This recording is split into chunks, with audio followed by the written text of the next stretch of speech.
जय श्री कृष्ण। राधे राधे दोस्तों, आप सभी का दिन शुभ और मंगलमय हो। आप सभी पर भगवान विष्णु का आशीर्वाद सदैव बना रहे।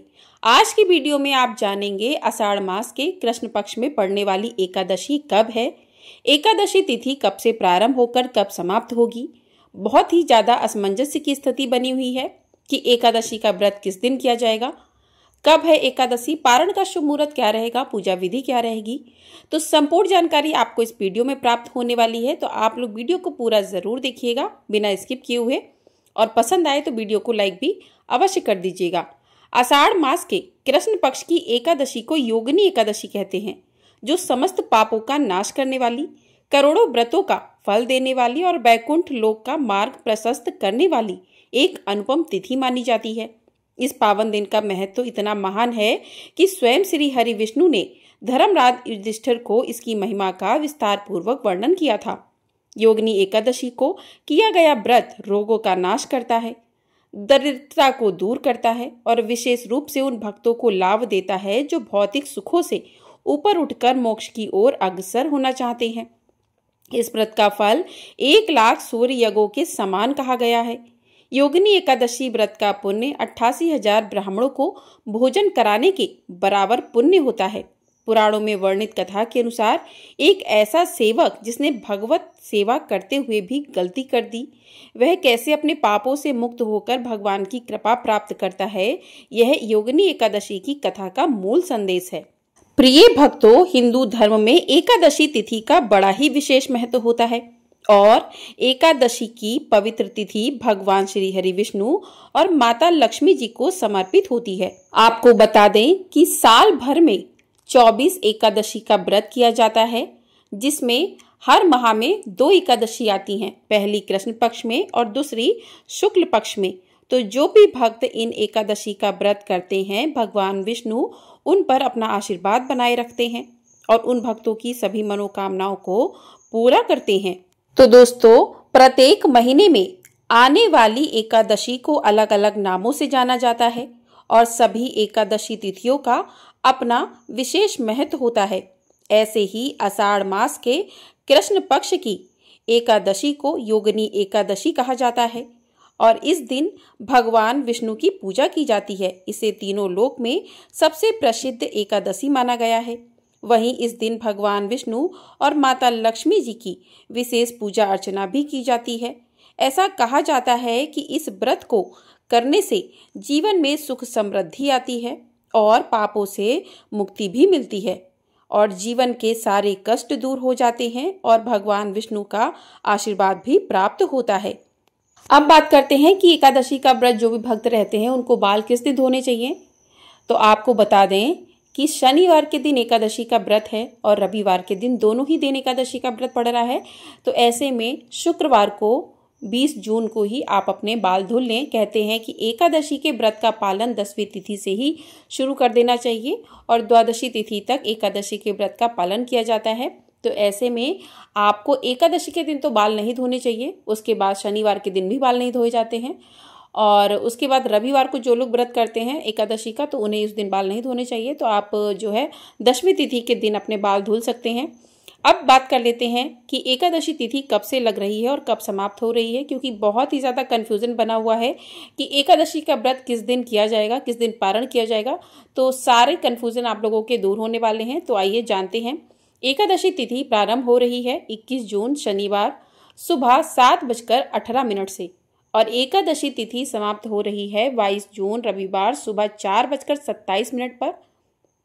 तो 21 जून सुबह 7:18 से एकादशी तिथि लग जाएगी और 22 जून रविवार की सुबह 4:27 तक एकादशी तिथि रहेगी। तो ऐसे में एकादशी का व्रत साल 2025 में 21 जून शनिवार को भी किया जाएगा। योगिनी एकादशी कही जाएगी। आषाढ़ मास के कृष्ण पक्ष की एकादशी को योगिनी एकादशी कहते हैं और 22 जून रविवार को भी एकादशी का व्रत किया जाएगा। तो 21 जून वाला व्रत जो है वो ग्रस्त जीवन वाले लोग करेंगे और वैष्णव संप्रदाय वाले के लिए 22 जून का व्रत रहेगा। और अब जान लेते हैं शुभ मुहूर्त के बारे में। तो 21 जून को सूर्योदय सुबह 5:46 पर होगा, सूर्यास्त शाम 7:11 पर होगा, ब्रह्म मुहूर्त सुबह 4:04 से 4:44 तक रहेगा। अभिजीत मुहूर्त सुबह 11:55 से 12:51 तक रहेगा। अमृतकाल मुहूर्त दोपहर 1:12 से 2:41 तक रहेगा। इस दिन राहु काल भी रहेगा जो कि सुबह 9 बजे से लेकर 10:30 बजे तक रहेगा। अब जान लेते हैं द्वादशी तिथि कब से लग रही है।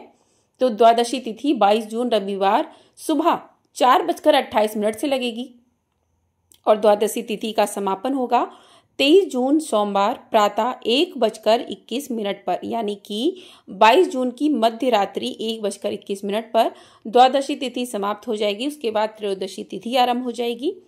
तो द्वादशी तिथि जो लोग 22 जून को जो है एकादशी का व्रत करेंगे तो उस दिन द्वादशी तिथि युक्त एकादशी मानी जाएगी। तो द्वादशी तिथि युक्त एकादशी बहुत ही शुभ एकादशी मानी गई है। तो इस दिन भी आप लोग व्रत कर सकते हैं। सब जगह अलग अलग राज्यों में अलग अलग तरीके से रहा जाता है, तो आप अपने अनुसार जो है तय कर सकते हैं कि आपको किस दिन व्रत करना है। तो 22 जून को शुभ मुहूर्त रहेंगे। सुबह सूर्योदय होगा 5:46 पर, सूर्यास्त शाम 7:11 पर, ब्रह्म मुहूर्त सुबह 4:10 से 4:58 तक रहेगा। गोधूली मुहूर्त शाम 7:21 से 7:41 तक का रहेगा।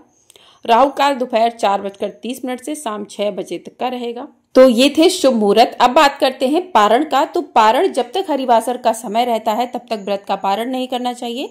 यदि व्रत का पारण कर लेते हैं तो आपको व्रत का पूरा फल प्राप्त नहीं होता है, आपका व्रत खंडित माना जाता है। तो हरिवासर समाप्त हो रहा है 22 जून रविवार को सुबह 10:55 पर। तो 10:55 पर जब हरिवासर समाप्त हो जाएगा उसके बाद ही व्रत का पारण किया जाएगा। तो जिन भक्तों ने 21 जून शनिवार को व्रत किया है तो वो 22 जून रविवार को दोपहर 1:47 से 4:35 तक व्रत का पारण कर सकते हैं। यह शुभ मुहूर्त है। इस मुहूर्त से पहले यदि व्रत का पारण किया जाता है तो आपका व्रत खंडित माना जाएगा।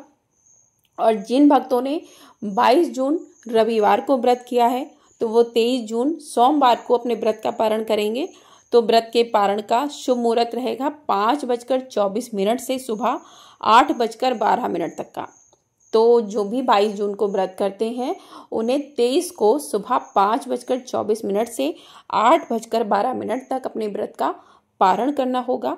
अब बात करते हैं पूजा किस तरीके से आपको करनी चाहिए।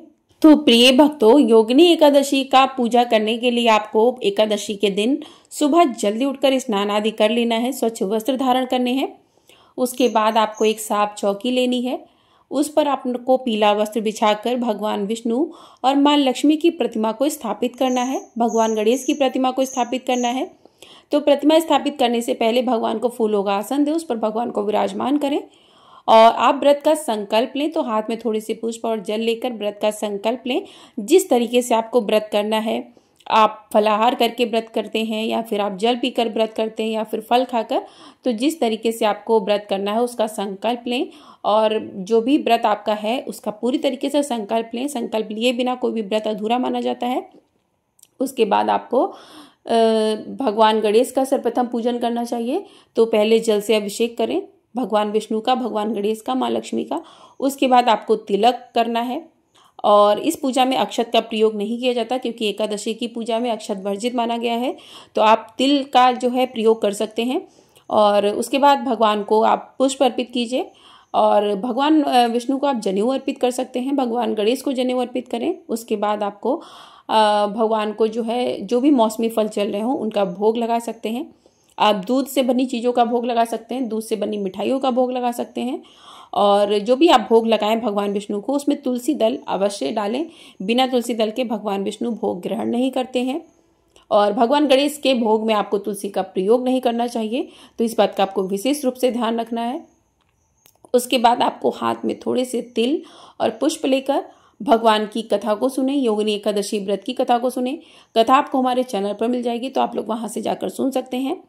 उसके बाद आपको भगवान विष्णु की आरती करनी है और इस प्रकार से आपको पूजन करना है। और उसके बाद शाम को भी आपको इसी तरीके से पूजन करना है। और अगले दिन व्रत का पारण जिस दिन आपको करना है उस दिन सुबह जल्दी उठकर आपको विधिवत पूजन करना है। आप कथा भी व्रत पारण की सुन सकते हैं। और उसके बाद आपको सबसे पहले ब्राह्मणों को दान देना है। अगर आपके आसपास कोई ब्राह्मण नहीं है तो आप पैसे भी निकाल कर रख सकते हैं। आप चावल का, आटा का, किसी चीज़ का दान कर सकते हैं। और दान करने के बाद ही आपको अपने व्रत का पारण करना चाहिए और पारण को शुभ मुहूर्त में ही करें। यदि आपने शुभ मुहूर्त में पारण नहीं किया तो आपका व्रत खंडित माना जाता है। तो इस प्रकार से आपका एकादशी का व्रत पूर्ण माना जाएगा। तो आशा करती हूँ आपको एकादशी से जुड़ी सभी जानकारी इस वीडियो में प्राप्त हो गई होंगी। तो आपको वीडियो पसंद आई हो, वीडियो को लाइक कर दीजिएगा। चैनल पर नए हैं तो चैनल को सब्सक्राइब भी कर लीजिएगा। आपको हमारे चैनल पर इसी प्रकार से प्रतिदिन की कथाएं सुनाई जाती हैं, तो आप लोग उन्हें भी अवश्य सुनिएगा और ढेर सारा प्यार जरूर दीजिएगा। और कमेंट बॉक्स में जय श्री कृष्णा राधे राधे अवश्य लिखिएगा। जय श्री कृष्णा राधे राधे दोस्तों।